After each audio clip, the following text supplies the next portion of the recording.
buruh kita rupanya sedang dalam posisi untuk digusur habis-habisan oleh negara. Republik Indonesia melalui Menteri Ketenagakerjaan dan para menteri lain yang melaksanakan permufakatan jahat ini.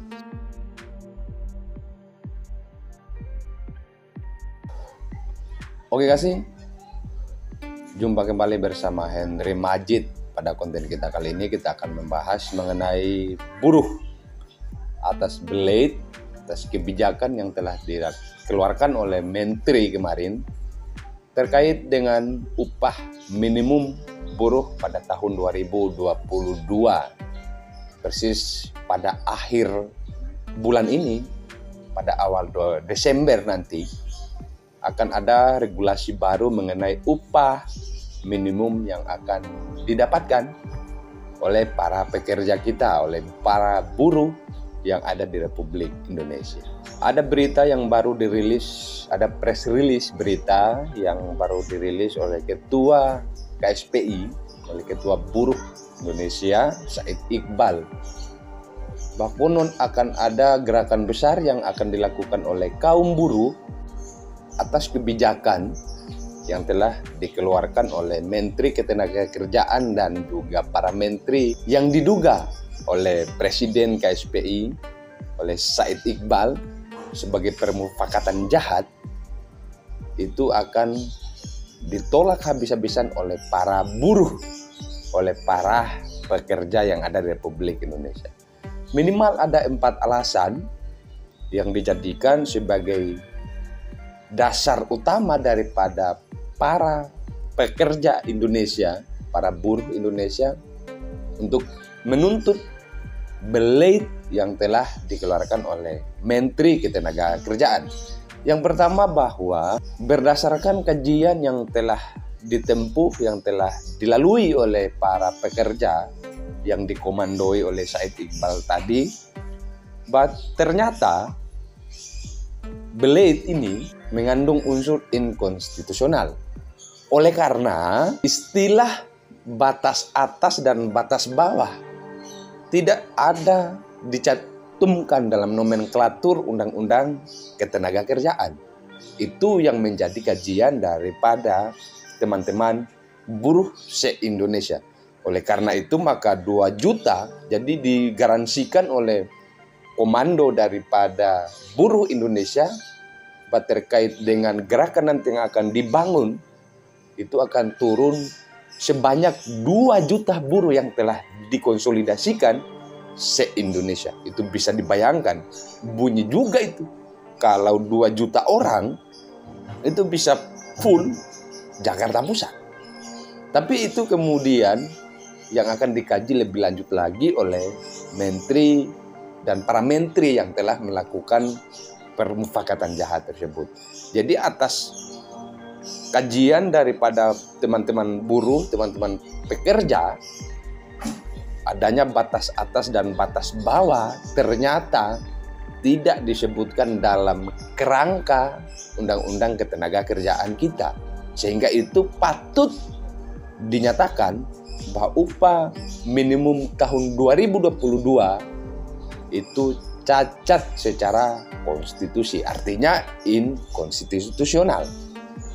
Yang kedua, dalam kajian teman-teman Serikat Buruh KSPI menyebutkan bahwa dalam Konvensi Internasional Labor Organisasi bahwa upah minimum itu adalah sebagai jaring pengaman. Jadi pengaman kepentingan siapa, menteri tahu.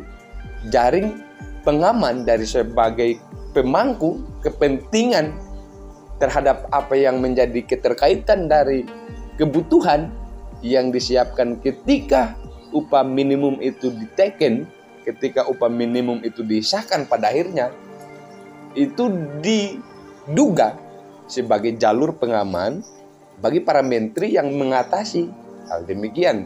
Sehingga batas atas, batas bawah itu tidak mencantumkan adanya upah minimum kalau merujuk kepada Undang-Undang Ketenagakerjaan. Meskipun juga pada akhirnya KSPI dalam hal ini seluruh pekerja, seluruh buruh yang ada di Indonesia yang tersebar di seluruh pelosok tanah air tidak bersepakat terhadap undang-undang ketenagakerjaan.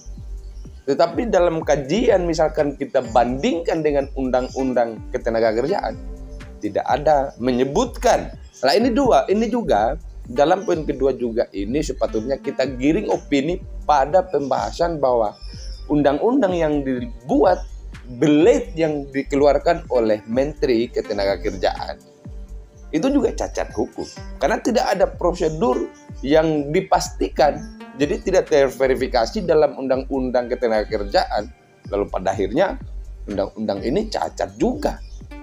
Yang ketiga, proses yang ditempuh oleh bapak-bapak yang ada di menteri yang masih berjalan sesuai koridor mereka sebagai kementerian, rupanya masih dalam kisruh bahwa ini sebenarnya adalah pelanggaran norma hukum kita. Kenapa? Oleh karena pada hari ini yang menjadi undang-undang yang di atas daripada kebijakan ini itu masih disengketakan di dalam Mahkamah Konstitusi. Nah artinya undang-undang belit yang dikeluarkan oleh menteri yang sementara diteken ini belum punya payung hukum yang jelas. Karena undang-undang ketenagakerjaan masih diuji materinya, masih diuji formilnya. Sehingga kalau kementerian memaksakan diri untuk sesegera mungkin menghadirkan belit terkait upah minimum 2022, nah ini juga agak patut kita pertanyakan. Belum selesai. Jadi undang-undang yang mendongkrak terhadap lahirnya undang-undang kementerian ini itu tidak punya alas hukum, tidak punya payung. Payungnya masih bermasalah di Mahkamah Konstitusi. Tapi kementerian kemudian getol untuk memaksakan itu supaya jadi. Ini juga sebenarnya cacat hukum juga. Keempat, adanya batas atas dan batas bawah atas belit yang dikeluarkan oleh kementerian ini malah tidak ada peningkatan daripada upah minimum yang diperoleh, yang didapatkan oleh kaum buruh. Malah ada penurunan 50%. Nah artinya negara sedang jauh menuju kepada pelemahan dari pekerja Indonesia kita. Buruh kita rupanya sedang dalam posisi untuk digusur habis-habisan oleh negara. Republik Indonesia melalui Menteri Ketenagakerjaan dan para menteri lain yang melaksanakan permufakatan jahat ini. Jadi kalau yang menjadi penilaian dari teman-teman buruh, penilaian dari teman-teman KSPI, bahwa telah terjadi permufakatan jahat sebenarnya antara Menteri Ketenagakerjaan dan para menteri yang terkait, yang membahas, yang terkesan memaksakan adanya upaya untuk segera meloloskan undang-undang terkait dengan upah minimum tahun 2022 ini. Nah, kita mencoba misalkan menghitung upah minimum yang di daerah Jawa, misalkan di daerah Depok yang telah menetapkan 5,7 upah minimal atas. Jadi batas atas yang telah dijalankan sebelumnya di Depok misalkan itu ada 5,7 juta dan batas bawahnya itu 2,85 juta. Nah artinya kita malah kemudian cenderung regresif. Jadi apa yang saya sampaikan tadi bahwa ada upaya yang transenden yang dilakukan oleh bangsa Indonesia melalui menterinya untuk mempresur buruh pada wilayah yang paling bawah.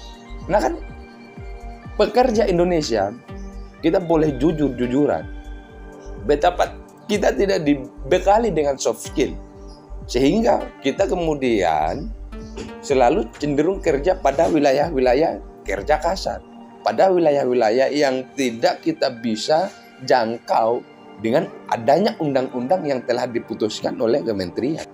Nah, dari 4 poin tadi yang menjadi rujukan penolakan dari teman-teman KSPI, itu rupanya dalam bulan-bulan ini kita memang harus terkonsolidasi, terkhusus para buruh, para pekerja yang tersebar di seluruh Indonesia untuk mengkonsolidasikan diri bahwa ada perlakuan negara terhadap pekerja Indonesia yang tidak berlaku adil.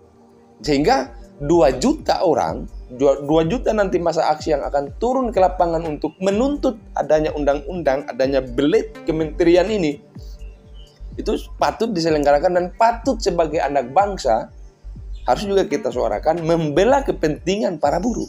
Sehingga buruh Indonesia, buruh kasar, buruh apapun yang ada di Indonesia bisa mendapatkan hak-hak mereka terhadap apa yang ada di dalam Republik Indonesia. Nah, kalau kita berbicara jauh mengenai Indonesia, khusus buruh dari 1945 sampai tahun 2021 ini, dan belit itu nanti akan disahkan pada periode awal tahun 2022, tidak ada pun satu kebijakan negara terhadap buruh yang selalu mementingkan kepentingan buruh. Artinya negara tidak punya keberpihakan terhadap kepentingan pekerja kita. Jadi tidak ada dari 1945 sampai 2022 ke depan itu tidak akan ada kebijakan yang menciptakan nanti pada akhirnya trace-nya tidak punya kesan bahwa ada keberpihakan negara terhadap buruh. Sementara dalam waktu yang bersamaan negara Indonesia melalui kebijakan selalu mengimpor tenaga kerja asing yang bahkan tidak punya kecintaan terhadap negara kesatuan Republik Indonesia. Nah, dengan kata lain, buruh kita, pekerja Indonesia itu memang akan mendapatkan benturan yang sangat berat karena dibenturkan dengan para tenaga kerja asing yang siap dibayar mahal meskipun mereka tidak punya kecintaan terhadap Indonesia. Nah, ini kan problem yang harus segera mungkin diselesaikan oleh bangsa Indonesia.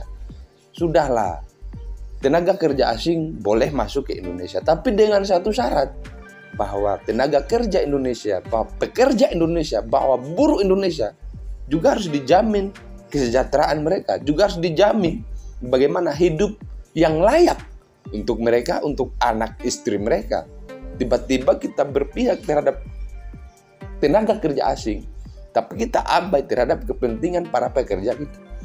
Nah, bangsa kita hari ini, kalau kita mau menyaksikan, adakah keberpihakan itu? Tidak ada. Ini masalah yang dari tahun ke tahun bergulir, tidak diselesaikan. Sudah berapa kali pergantian presiden, pergantian pemimpin, reshuffle kabinet, reshuffle menteri, tapi tidak ada yang pure untuk membahas keberpihakan mereka terhadap kaum pekerja yang ada di Republik Indonesia. Malah kita mengimpor sebanyak-banyaknya tenaga kerja asing.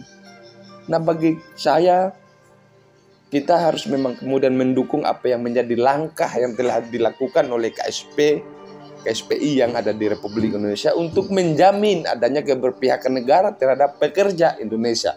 Demikian, billahi taufiq wal hidayah. Wassalamualaikum warahmatullahi wabarakatuh.